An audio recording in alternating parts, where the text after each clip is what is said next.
The BBC studio was buzzing with energy. Cameras rolled, the lights burned bright, and viewers across the country tuned in for what was supposed to be a civil political debate. But no one expected what was about to unfold. Nigel Farage, Britain's most controversial political firebrand, was face to face with LauraKuenssberg, the BBC's sharpest political interviewer. Within seconds, the atmosphere turned electric. This wasn't a discussion. This was a clash of ideologies and egos, about to explode live on national television. Laura opened with a smirk, her tone calm but cutting. "Nigel," she began, "some would say your brand of politics thrives on division and fear. Isn't it true that your influence has dragged Britain backwards?" Farage leaned back, grinning like a man who had been waiting for this all day. "Dragged Britain backwards," he repeated. "I'd say I helped Britain stand on its own 2 feet again." The audience chuckled nervously, sensing the tension rising. This wasn't going to be the polite, predictable exchange viewers were used to. Laura pressed harder. "You talk about sovereignty and freedom, but under your Brexit vision,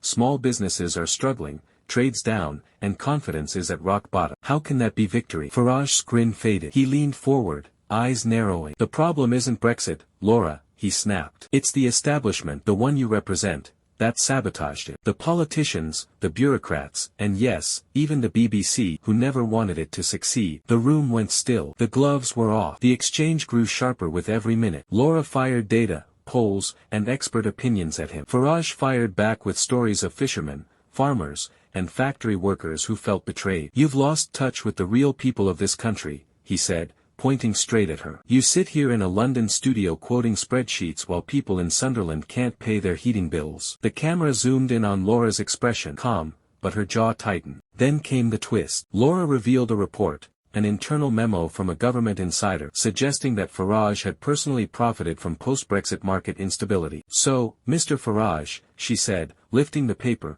"while ordinary Britons were struggling, you were making money from the chaos you created. Care to explain that?" The crowd gasped. Farage's eyes flicked toward the document, then back at her. "That," he said slowly, "is an outrageous lie. You know it, I know it, and the public knows it." His tone was defiant, but there was a flicker of unease. Laura didn't stop there.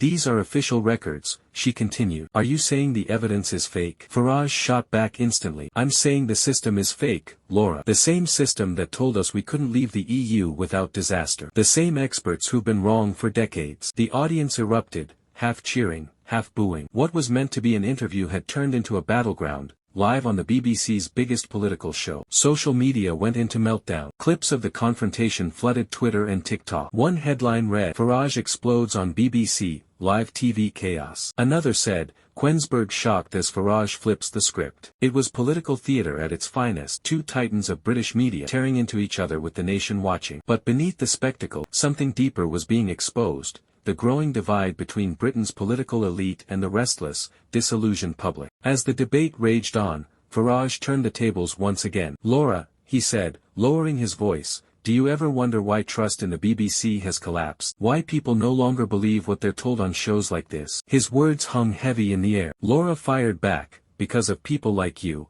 who twist facts and manipulate emotions for political gain." Farage laughed bitterly. "No, Laura, it's because people are waking up. They see the truth now. The establishment doesn't serve them, it controls them." By this point, the discussion had spiraled into something raw and unpredictable. The control room struggled to keep up, producers whispering urgently through earpieces. Laura tried to bring the conversation back to policy, but Farage wasn't done. He raised his voice, almost shouting over her. "You can smear me all you want, but I represent millions who are sick of being ignored. And if you think you can silence them, you're in for a shock." The tension was unbearable. Viewers could feel the pulse of something much bigger than a TV spat. It was the sound of a nation divided. Then, in one of the most dramatic moments in BBC history, Farage stood up mid-interview. "You can twist the truth on your show, Laura," he said, pointing at her, "but you can't hide it forever. The people know what's really going on." The audience erupted, some cheering, some booing, as Laura tried to regain control. "Nigel, sit down, we're not finished," she began. But he was already walking off the stage. The broadcast abruptly cut to an emergency break. In the aftermath, chaos reigned. Political commentators called it a meltdown on live TV. The BBC faced backlash for losing control of the interview,